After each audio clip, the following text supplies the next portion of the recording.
Ya, baik. Terima kasih waktunya yang sudah diberikan kepada kami. Saya izin di sini sesuai dengan surat yang disampaikan, sesuai dengan arahan dari pimpinan, di sini menyampaikan keynote speech yang tak sedianya disampaikan oleh Bapak Menteri, namun karena beliau berhalangan, akan kami sampaikan terkait poin-poin penting yang sekiranya dapat menjadi diskusi atau DG Week saat ini dapat menjadi lebih bermakna. Baik, Assalamualaikum warahmatullahi wabarakatuh. Salam sejahtera kepada kita semua. Om Swastiastu, Namo Buddhaya, salam kebajikan, dan salam sehat. Pertama-tama saya menyampaikan apresiasi setinggi-tingginya kepada Center for Indonesia Policy Studies yang telah menyelenggarakan kegiatan DG Week tahun 2022 ini dengan tema Transforming Indonesia, dan harapan kami semoga kegiatan ini dapat menjadi wadah kolaborasi dan dialog antara pemangku kepentingan dalam merespon transformasi digital menuju ekonomi digital yang inklusif. Bapak-bapak dan ibu-ibu sekalian yang kami hormati, mungkin Bapak Ibu sudah mengetahui bahwa Bapak Presiden Joko Widodo dalam beberapa kesempatan memberikan arahan untuk terus mendorong belanja produk lokal, produk UMKM Indonesia. Untuk itu dibutuhkan strategi, inovasi, agar produk lokal dapat menjadi pilihan utama. Pemulihan ekonomi nasional tentunya tak lepas dari peran UMKM,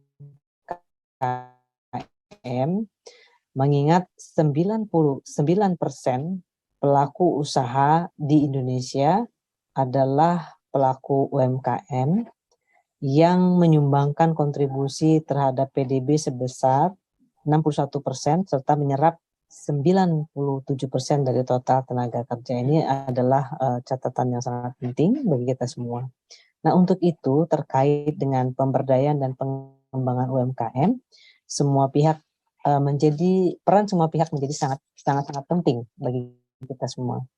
Nah, oleh karena itu dalam upaya untuk pemulihan dan penguatan UMKM, Indonesia menghadapi persaingan di pasar nasional maupun global. Nah, dalam hal ini ada dua hal catatan penting Bapak Ibu sekalian, bahwa pertama, pandemi mengakselerasi transformasi digital UMKM di seluruh dunia, termasuk Indonesia. Kemudian yang kedua adalah seusai pandemi, kebutuhan UMKM untuk mengoptimalkan ekosistem digital akan semakin tidak terelakkan. Nah, ini dua hal penting ini. Nah, Bapak Ibu sekalian, terkait upaya-upaya yang dilakukan oleh Kementerian Koperasi dan berkolaborasi dengan semua pihak tentunya, per bulan April tahun 2022 setidaknya 19 juta UMKM telah onboarding digital. Yang pertama, angka ini berarti bahwa ada tambahan 11 juta sejak awal pandemi. Nah, yang kedua adalah atau dapat disebut bahwa 29,5% dari total populasi daripada UMKM. Jadi 19 juta tersebut. Kemudian 63,3% dari target 30 juta UMKM onboarding ekosistem digital. Jadi kalau kita lihat akumulasi dari angka-angka tersebut, ini bahwa pergerakan terkait dengan peningkatan kapasitas atau onboardingnya UMKM ini cukup meningkat saja. Kemudian ekonomi digital, Indonesia diproyeksikan mencapai angka 4.531 triliun pada tahun 2030. Nah, ini adalah potensi terbesar di Asia Tenggara, dan hal tersebut ini mengindikasikan bahwa krusialnya bahwa untuk mempersiapkan strategi pendampingan dan pengembangan UMKM melalui teknologi digital. Nah, Bapak Ibu dan hadirin yang berbahagia, dari hasil penelitian dari UNDP, United Nations Development Program, dan dari Universitas Indonesia menemukan bahwa ada fenomena yang menarik bahwa UMKM yang dikelola oleh perempuan. Nah, ini yang menarik ya Bapak Ibu sekalian, bahwa UMKM yang dikelola perempuan ternyata lebih mampu bertahan dan beradaptasi dengan teknologi digital selama pandemi. Ini cukup menarik. Kemudian, dan berdasarkan data dari Badan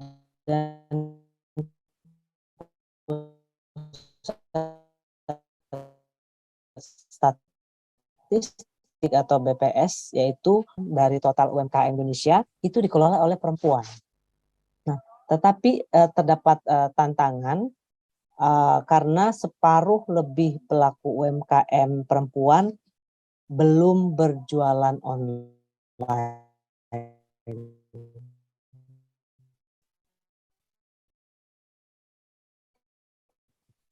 atau belum karena atau kami menilai ini karena literasi digital yang rendah. Nah, untuk itu, untuk meningkatkan literasi usaha serta digital usahawan perempuan ini, Kementerian Koperasi dan UKM memiliki program-program, di antaranya adalah melalui inkubasi wirausaha bagi perempuan. Nah, berkolaborasi juga kami dengan lembaga inkubator yang lebih kurang sebanyak tahun lalu 11 lembaga inkubator dengan total binaan kami sebanyak 425 tenan, yang di dalamnya terdapat 284 tenan perempuan, itu sebanyak 66,8% merupakan usaha perempuan. Jadi ini adalah upaya-upaya yang kami lakukan. Nah, terkait dengan transformasi digital bukan hanya terhadap akses pasar, tapi harus mencakup juga hulu dan hilir atau end-to-end digital transformation. Nah, oleh karena itu, Bapak Ibu sekalian, dengan memanfaatkan teknologi informasi dan platform digital, kami berharap akan membantu UMKM khususnya usahawan wirausaha perempuan atau wanita dalam memahami tren global agar dapat meningkatkan daya saingnya, kemudian tata kelola bisnis yang lebih baik, kemudian pembukuan keuangan digital, pembayaran digital, digital branding, akses permodalan, akses pasar yang lebih luas. Nah, harapan kami upaya-upaya ini yang dapat mendorong UMKM Indonesia cepat naik kelas. Bapak-bapak dan ibu-ibu sekalian yang kami banggakan, kami mengajak agar kita semua saling bekerja sama dengan semangat kolaborasi untuk terus mendampingi UMKM Indonesia dalam upaya melahirkan wirausaha-wirausaha tangguh serta membuat produk-produk UMKM, produk asli buatan dalam negeri, dapat mendominasi marketplace dan mempersiapkan menuju pasar global. Nah, akhir kata kami sampaikan bahwa harapan kami kegiatan ini akan lahir suatu langkah yang nyata dan akan muncul inovasi-inovasi baru dalam pendampingan UMKM untuk percepatan UMKM naik kelas. Mungkin itu Bapak Ibu sekalian yang dapat kami sampaikan. Semoga kolaborasi ini dapat menghasilkan kegiatan konkret atau program-program konkret ke depan yang lebih baik. Demikian. Assalamualaikum warahmatullahi wabarakatuh. Selamat sore.